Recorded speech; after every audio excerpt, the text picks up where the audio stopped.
Takže čus lidi, já jsem Zelenáč z kanálu Gameplayers.cz a já vás tady vítám u prvního videa z našeho kanálu a bude to takové, jak hacknout, nebo dalo by se tak říct, jak hacknout Bandicam.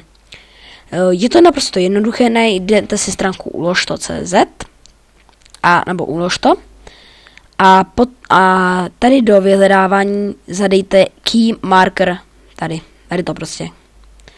Tohle tam vyhledejte.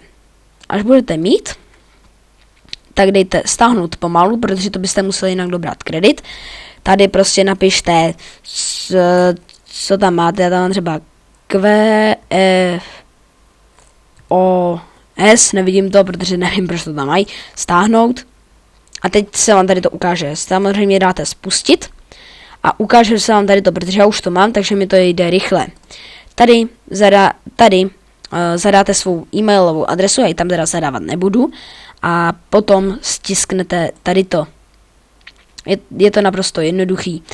Jakmile jste to stiskli, tak potom si najedete na váš Bandicam a kouknete se tedy, nebo zkusíte natočit video a jestli vám tam třeba 3 sekundy a jestli tady v rohu tam budou takový zelený čísla po tom natočení, tak to video smažte a zkuste to tady to celý znova.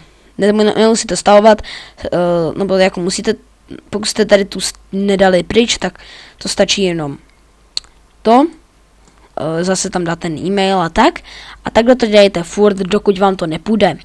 Až vám to půjde, tak vlastně jste hackli Bandicam a máte tedy tu full version. Ano. Pokud ale se bojíte, že tam máte nahoře napsáno neregistrovaná verze, nemusíte se vůbec bát. To je naprosto v pořádku. Stačí, abyste dali video, koukli se na něj a jestli bude tam nebudou ty čísla a tady to www.bandicam.cz nebo co tam je, teda, tak jste to tedy hackli. Pokud to tam bude, tak prostě zkoušejte znova. Já doufám, že se vám tady to video pomohlo. Pokud ano, dejte like. Pokud díky mně točíte videa, tak dejte odběr. Takhle vlastně poznám váš názor. A pokud vám to vůbec nepomohlo, tak dejte dislike a napište do komentáře, co se vám na tom pokazilo. Takže já jsem Zelenáč a loučím se s vámi a zdar!